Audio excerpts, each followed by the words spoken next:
Premier League never fails to deliver you, আর সেটার প্রমাণ আমরা আজকে রাতের বেলা আর্সেনাল ভার্সেস ইউনাইটেডের গেমে আবারও পেয়ে গেছি, যেখানে before this game Arsenal last league game হারছিল অ্যাস্টন ভিলার এগেইনস্টে, উইচ ওয়াজ প্রিটি ফেয়ার, কারণ অ্যাস্টন ভিলাও ভালো খেলতেছে। এর আগে তারা হারছে লিভারপুলের এগেইনস্টে, আর তাদের যে থার্ড লস এই সিজনে প্রিমিয়ার লিগে সেটা চলে আসছে ম্যানচেস্টার ইউনাইটেডের কাছ থেকে, উইচ নো ওয়ান এক্সপেক্টেড। যেটা কিনা কেউই চিন্তা করে নাই যে ভাই রুবেন আমরিনকে স্যাক করার পরে what ever the scenario is, Michael Carrick হচ্ছে গিয়ে টিমের যে ভালোবাসা, টিমের যে স্পিরিট সেটা বহন করে। Everybody knew that, but other than this, Michael Carrick যেভাবে ম্যানচেস্টার সিটিকে হারাইছে, the way he showed up with a statement, আর তারপর আজকে যখন আর্সেনালের সাথে গেমে ডমিনেট করছে, সি, বল রেখে ডমিনেট করাকে সবসময় ডমিনেট করা বলে না, কারণ আলটিমেটলি তুমি যদি চিন্তা করতে যাও এই গেমের মধ্যেও তো পজেশন আর্সেনালেরই বেশি ছিল। But look at the XG, তুমি যদি এক্সজির দিকে তাকাও তুমি দেখতে পারবা যে United through out the game একের নিচে এক্সজি রেখে তারা 3টা গোল দিছে আর্সেনালকে। তারা 3টা গোল দিছে আর্সেনালকে, যেখানে যেই আর্সেনাল এই সিজনে, এই পুরা সিজনে যতগুলা ম্যাচে ফার্স্ট গোল করছে, তারা কোনো ম্যাচ হারে নেই। তারা কোনো ম্যাচ হারে নাই। তারা এখন পর্যন্ত এই সিজনে this is the first game যেটা কিনা তারা হোমে হারতেছে। তারা 2022-এর পরে হয়তো এখন এসে 3টা গোল খাইতেছে। তো ওভারঅল চিন্তা করতে গেলে this Arsenal was never suppose to be that team যারা কিনা এইরকম সিচুয়েশনে থাকা ইউনাইটেডের কাছে হেরে যাবে। But football bloody hell, sir Alex Ferguson বলছে ফুটবল ব্লাডি হেল, আর সেই জিনিসটা এই গেমের মধ্যে আমরা দেখতে পাচ্ছি। সি, এই গেমটাকে নিয়ে যদি আমরা কথাবার্তা বলতে চাই, এই গেমটাকে যদি আমরা একটু এদিক সেদিক নাড়াচাড়া করে ভাঙতে চাই, of course we have to talk about যে এই গেমটা একটা এন্ড টু এন্ড ব্যাটেল ছিল না। This was more of Mikel Arteta's problems and fault of decision makings, আর ওইদিকে মাইকেল ক্যারিক যেভাবে নিজের টিমটাকে গুছানোর চেষ্টা করতেছে সেইটার প্রপার এক্সিকিউশন এই গেমের মধ্যে আমরা দেখতে পারছি। সি, আমরা যদি শুরুতে গোলগুলো নিয়ে কথাবার্তা বলতে চাই, of course we have to talk about Arsenal's goal system, যেটা কিনা আমরা থ্রু আউট দ্য টাইম দেখে আসতেছি, পুরো সিজন জুড়ে দেখে আসতেছি। আর্সেনাল যে জিনিসটা ক্যাপিটালাইজ করার চেষ্টা করে সেটা হচ্ছে তাদের কর্নার।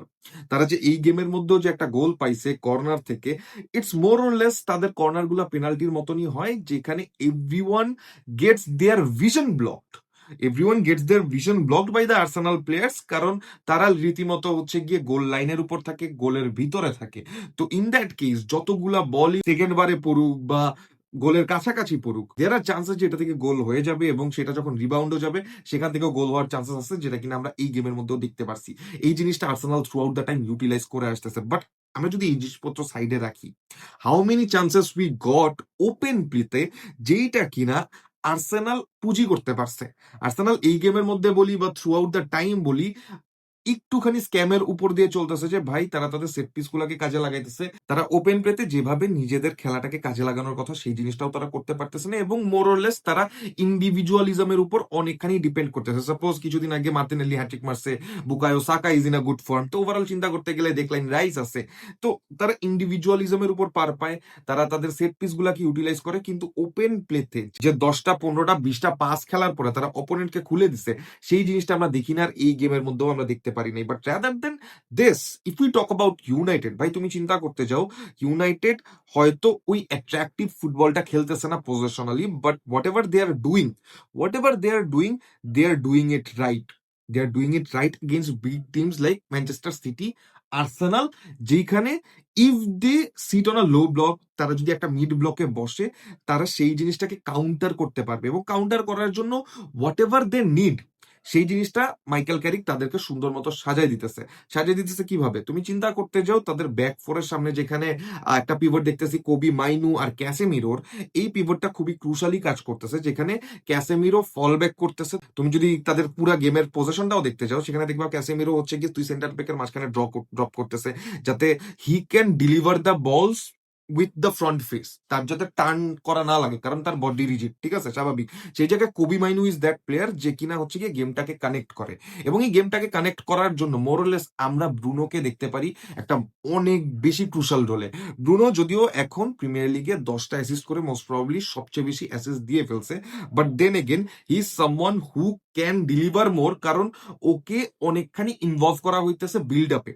ঠিক আছে? ওকে অনেক জায়গায় বেইট হিসেবে কাজে লাগানো হইতেছে। এই জিনিসগুলো না করে যদি ওকে ওকে অ্যাটাকে হচ্ছে গিয়ে আরো বেশি ডমিনেট করা যেতে পারে, he will deliver more by numbers.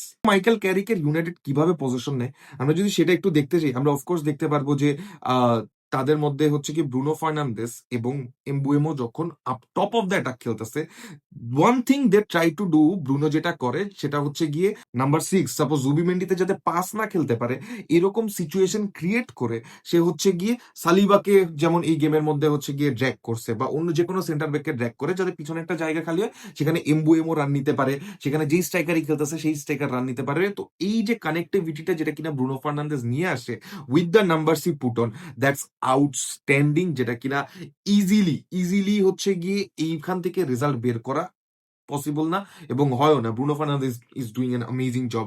এমবুয়েমো যে গোলটা স্কোর করছে, that was smart, very শেকি from Zubimendi.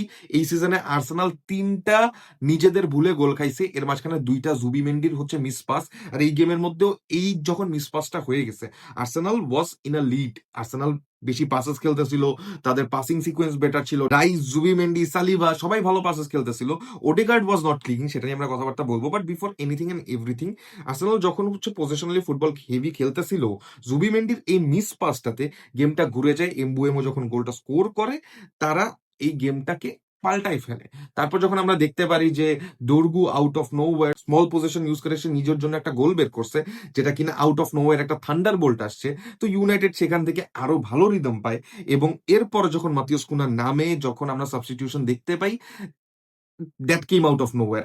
মানে I kid you not, I am not surprise যখন আমি দেখতেছি যে ইউনাইটেডের এক্সডি এত কম, কারণ ইউনাইটেড 2টা গোলই দিছে, ইটস মোর অর লেস যে ইন্ডিভিজুয়াল অ্যাবিলিটি, আর একটা মিস্টেকের কারণে গোল হয়েছে। বাট এই যে ইউটিলাইজেশন, এই যে প্রেশারটা, এই যে মিস্টেক করতে বাধ্য করাটা, দ্যাট ইজ সামথিং যেটা কিনা মাইকেল ক্যারিক রিদমের মধ্যে নিয়ে আসতেছে। আমরা যদি আর্সেনালকে নিয়ে কথাবার্তা বলতে চাই, ভাই দেখো আর্সেনালের যেই জিনিসটা কাজ করতেছে না, that is Martin Odegaard and Gabriel Jesus. তুমি চিন্তা করতে যাও Arsenal with Declan Rice, they play very good. Declan Rice এমন একটা প্লেয়ার যে কিনা হচ্ছে গিয়ে ক্রসেস উইপেন করতে পারে, যার কিনা লং বলস আছে, থ্রুজ আছে, গুড পাসিং রেঞ্জ আছে এবং শর্টস আছে, ঠিক আছে? Is not someone very agile যে কিনা হচ্ছে ড্রিবল পাস করে 3-4 জন হচ্ছে গিয়ে কাটা নিয়ে যেতে পারবে বা শোজ সাম স্কিল, সেই জিনিসটা না, কিন্তু হি ইজ ভেরি ডিরেক্ট। আর এই জিনিসটা আমরা দেখছি এই পুরো সিজনে, he has been their best player without a doubt. কিন্তু আমরা যদি চিন্তা করতে যাই, মার্টিন ওডেগার্ড এবং গ্যাব্রিয়েল জেসুস, যারা কিনা more or less up and down একদম হচ্ছে গিয়ে বরাবর খেলতেছিল, তারাও হচ্ছে গিয়ে এই গেমটাতে ওই কানেক্টিভিটিটাই দেখাতে পারে না। সাপোর্ট ট্রসার্ড ইজ সামওয়ান যার পেস আছে, যে কিনা বল হোল্ড করতে পারে। আমরা দেখতে পারতেছি বুকায়ো সাকা আছে, কিন্তু এর মাঝখানে যে লিঙ্ক আপটা, যে এলিট লিঙ্ক আপটা হচ্ছে গিয়ে বড় বড় কোচটা প্লেয়ারদের উপর ভরসা করে, ভরসা করে ইন টার্মস সাপোজ যেটা কিনা সালা মানে ফিরমিনোর সময় ক্লব করছিল। এই জায়গায় যখন আমরা দেখতে পারতেছি যে গ্যাব্রিয়েল জেসুস আসতেছে, সে ওই কানেক্টিভিটিটা, নট ইন টার্মস যে আমি কম্পেয়ার করতেছি, বাট ওই কানেক্টিভিটিটার যে বেসিকটা, সে সেই জিনিসটা করতে পারতেছে না। আর সেই জন্য এই গেমটাতে আমরা দেখতে পারছি আর্সেনালের অ্যাটাকটা ইনাফ কানেক্টেড না, আর তার পিছনে Martin Odegaard is not playing good enough. আমরা পরবর্তীতে দেখতে পারছি যে এবে এজে আসছে, হি প্লেইড গুড, সে হচ্ছে বল নিয়ে টার্নস করতেছে, মুভস করতেছে, বল কিছু প্রোভাইড করার চেষ্টা করতেছে। কিন্তু এই জিনিসটা যদি ম্যাচের শুরু থেকে থাকতো এবং এই জিনিসটা যদি তারা প্রপারলি ইউটিলাইজ করতে পারতো, তখন আমরা দেখতে পারতাম যে তাদের অ্যাটাকিং সেন্সটা আরো শার্প। যদিও এই জায়গায় আমার আরো একটা কথা আছে, সাপোজ ভিক্টর গিওকারেস এই গেমের মধ্যে পরবর্তী হাফে নামছে এবং নেমে সে লাস্ট মোমেন্টে যে পাসটা মিস করছে, সেইটা গোল হওয়ার কথা, সোজা কথা, সেটা গোল হওয়ার কথা, কিন্তু সে সেই পাসটা মিস করছে। বাট বিফোর দ্যাট আমি এই জিনিসটা বলতে চাই যে ভাই, ইন আ অপোনেন্ট লাইক লিচা, যে কিনা অলরেডি দেখলাম যে আমরা একটা ওন গোল স্কোর করে ফেলছে, সেই জায়গায় মানে we have two battle him with someone যার কিনা ফিজিক্যাল এবিলিটি ভালো আছে, সে ফিজিক্যালিটি দিয়ে হোল্ড করতে পারবে। তো এই জায়গায় ভিক্টর গিওকারেস পরবর্তীতে নেমে কিছুটা প্যারা দিল, মানে at the end of the day he did a Dam staff, যেটার কারণে হচ্ছে কি একটা গোল হাফ চান্স থেকে ফুল চান্সে কনভার্ট হইতে পারে নাই। তো এই জায়গায় আমরা ডিফারেন্সটা দেখতেছি। বাট এইসব কিছু তো এই ইন্ডিভিজুয়াল গেমের কথা। গ্যাব্রিয়েল জেসুস বাজে খেলছে, মার্টিন ওডেগার্ড বাজে খেলছে, তাদের লিঙ্ক আপ হচ্ছিল না। আর ইউনাইটেড ওই জায়গায় হচ্ছে গিয়ে আমাদকে দিয়ে, দোরগুকে দিয়ে অনেক বেশি সেন্ট্রালি হচ্ছে কনজাস্টেড করে রাখছে, যে তারা বসছে 4-4-2তেই তারা বসছে। তারপর হচ্ছে গিয়ে যখন তারা খুলছে, তারা হচ্ছে গিয়ে উইথ নাম্বারস তারা কাউন্টার অ্যাটাক করছে, যেটা কিনা কনভার্সনও আমরা দেখতে পারছি। তো এই ধরনের আলাপ তো আছে, কিন্তু মাইকেল ক্যারিক নিয়ে আমাদের আলাপটা কি? সি, মাইকেল ক্যারিকের সামনে এখন চান্স আছে যে ইউনাইটেড একটা স্টেবল রিদমে যাবে। স্পার্সের সাথে গেম আছে, ফুলামের সাথে গেম আছে। কিন্তু তারা যখন সিটিকে হারায় ফেলতে পারছে, তারা যখন আর্সেনালকে হারায় ফেলতে পারছে, they have that encouragement, they have that confidence যে ভাই তারা অ্যাটলিস্ট টানা ৩-৪টা ৫টা ম্যাচ তো জিততে পারবে। এখানে তারা পয়েন্ট টেবিলে ৪ নম্বরে অলরেডি উঠে গেছে। তো সেই জায়গায় they can do much more things. But then again এখানে এই কোয়েশ্চেনটাও আছে যে ভাই Arsenal, Manchester City they are very much possession heavy. Big teams এর কথা বলতে গেলে in terms of form Arsenal, City এখন ইউনাইটেড থেকে বড়। সো এই জিনিসটা কমফোর্টেবল ছিল ইউনাইটেডের জন্য যে তারা হচ্ছে গিয়ে লো ব্লক করবে, কনজাস্টেড থাকবে, কাউন্টারে খুলবে, কাউন্টারে মারবে, কাউন্টারে গোল দিবে। ঠিক আছে, এই হারাম বলটা এই জায়গায় ফেয়ার। কিন্তু when it comes to Fulham, when it comes to Spurs, যেখানে কিনা ইউনাইটেড ডমিনেট করে জিতার চান্স আছে, ইউনাইটেড পজেশনালি হেভি হয়ে জিতার চান্স আছে, তখন তাদের অ্যাপ্রোচটা কেমন থাকবে? কারণ তখন তাদের এগেনস্টেও যদি তারা সিটব্যাক করতে যায়, দেয়ার আর চান্সেস যে things will not work out properly. তো এটা দেখা যাক যে মাইকেল ক্যারিক জিনিসটা কতটুকু নিয়ে যায়। But of course what ever we have seen from him so far, he is cold brother, he is very cold. So yes guys, until the next time, tata.